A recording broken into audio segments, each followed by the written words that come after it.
Hey everyone, welcome back. अब हम बात करेंगे क्रिप्टो मार्केट से जुड़ी हुई मेजर अपडेट्स के बारे में। तो स्टार्ट करते हैं video without any further delay. अगर आपने अभी तक चैनल को सब्सक्राइब नहीं किया है तो चैनल को सब्सक्राइब कर दो, press the bell icon also so you won't miss any update. अगर बिटकॉइन का भी करंट में प्राइस देखोगे तो $16,841 पर ट्रेड कर रहा है। स्टिल अगर आप परसों का, कल का और आज का कंपेयर करोगे, बहुत ज्यादा अंतर नहीं है एंड लगभग ऐसा समझ लो एक ही जगह पर कंसोलिडेट होकर रह गया है $16,800 से $16,900 के बीच में।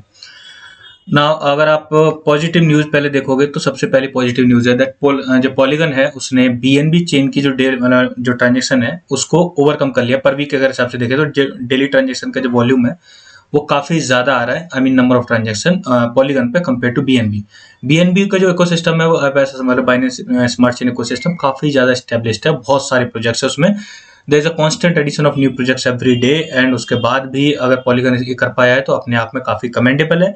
एंड पॉलीगन अपनी ऑलरेडी टॉप 15 कॉइन की लिस्ट में सबसे पहले नंबर पे है। So we are much optimistic about it and हमें पूरी तरह से श्योरिटी है कि ये हमें निराश नहीं करेगा, आगे चल के अच्छा रिटर्न डेफिनेटली देगा। एक पर्टिकुलर नेगेटिव न्यूज है कि बिटकॉइन का माइनिंग हैश रेट है वो काफी ज्यादा प्लंज किया। 14 दिसंबर से अगर देखें तो डेली डाउन ही जा रहा है और अभी तक अगर देखोगे तो तब से लेके 30% तक डाउन चला गया। अगर आप इसको चेकआउट करोगे लाइव जो बिटकॉइन का हैश रेट दिखा था वहां पे, यू कैन क्लियरली सी 14 दिसंबर को मतलब जो रिकवरी शुरू हुई थी 14 दिसंबर को काफी अच्छे लेवल तक गया था एंड उसके बाद कॉन्स्टेंटली प्लंज होते जा रहा है, यानी डाउन होता चला जा रहा है and that is concerning, that is not quite positive. क्योंकि जब भी ऐसा एक काइंड ऑफ कॉरिलेशन डेवलप हुआ है कि जब भी ऐसा होता है कि ज्यादा हैश रेट में ड्रॉप देखने को मिलता है तो बिटकॉइन पर सेलिंग प्रेशर बढ़ जाता है। तो ये चीज भी काफी कंसर्निंग है। दूसरा इसका डायरेक्ट रीजन ये है because lot of miners are not showing interest in mining, तो इस वजह से जो मतलब माइनिंग डिफिकल्टी भी काफी ड्रॉप होती है। एंड जो अभी रिसेंट में बहुत सारी बड़ी बड़ी माइनिंग फर्म है जिन्होंने बैंकरप्सी के लिए फाइल किया। One of them is from जो यूएसए में, हमने अभी रिसेंटली कवर किया था कल की ही मतलब न्यूज में।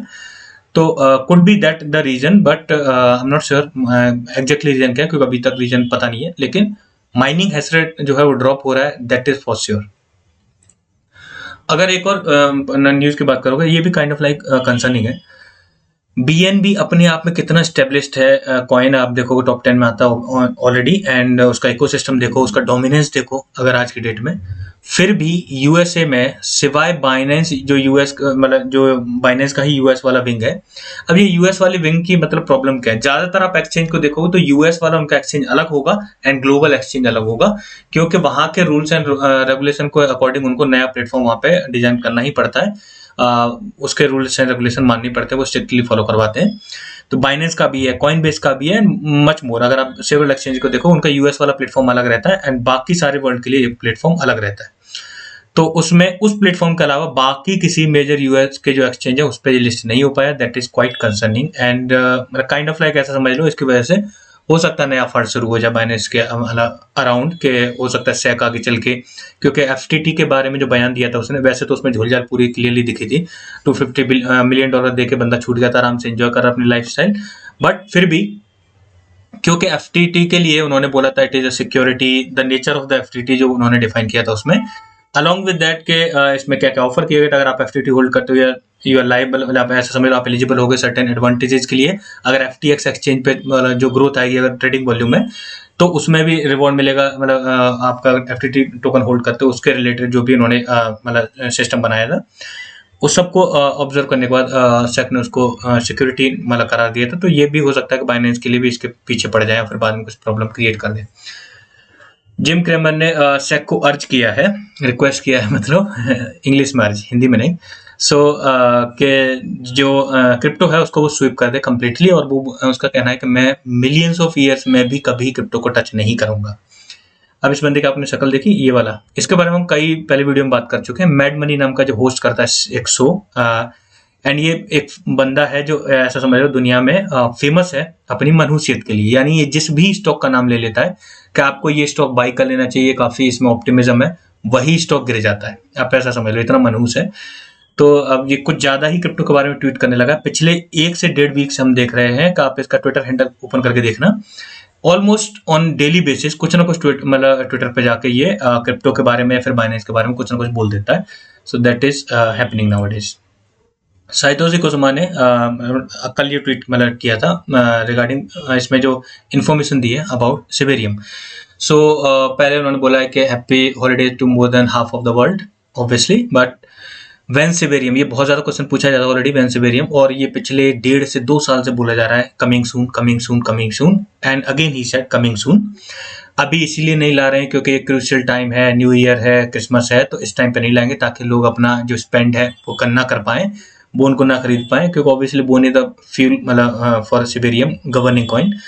तो ऐसा इन्होंने ट्वीट किया है, बट दैट इज इरेलीवेंट क्योंकि ऑलरेडी बहुत ज़्यादा डिसअपॉइंटमेंट हो चुकी है कम्युनिटी को। यू ऑलरेडी अवेयर के क्या हुआ था जब काउंटडाउन शुरू हुआ था, एवरीवन स्पेकुलेटिंग पता नहीं क्या है, मतलब सिबेरियम आ रही है and all that, and it was a mere disappointment जो हुआ था उसके बाद कि it was just a new website, nothing else. Bone का अगर प्राइस देखोगे भी करंट में 0.8 डॉलर के आसपास ही ट्रेड कर रहा है। Keep accumulating and strategy will be similar, कि जैसे ही मतलब इसके टेस्टनेट के अनाउंसमेंट होगी, उसके बाद जब टेस्टनेट लाइव होने के 2 से 3 दिन रह जाएंगे तब आप प्रॉफिट बुक कर लेना। Now it's time to book our time to draw our giveaway. So this was the video जो क्रिप्टो रिबूट पे मैंने बोला था गिव अवे, एंड उसको हम ड्रॉ कर लेते हैं। आज मैंने क्रिप्टो रिबूट पे एक वीडियो नहीं बना पाई, इसीलिए मैं अनाउंस नहीं करा। कल मैं फिर फर्दर जो एक और गिव अवे है वो अनाउंस कर दूंगा, and then we will draw that one also.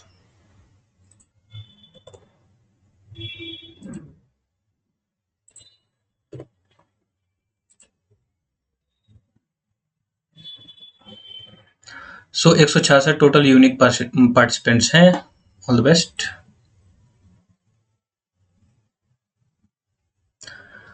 High कोट hi, I am not sure sir what is your name, but you are the winner. आपने जो कमेंट किया हेलो सर, उसी के नीचे मैं आपको रिप्लाई कर दूंगा, एंड आप मुझे ट्विटर या टेलीग्राम पे कांटेक्ट करके BUSD का BP20 एड्रेस प्रोवाइड कर देना। Thanks for watching the video.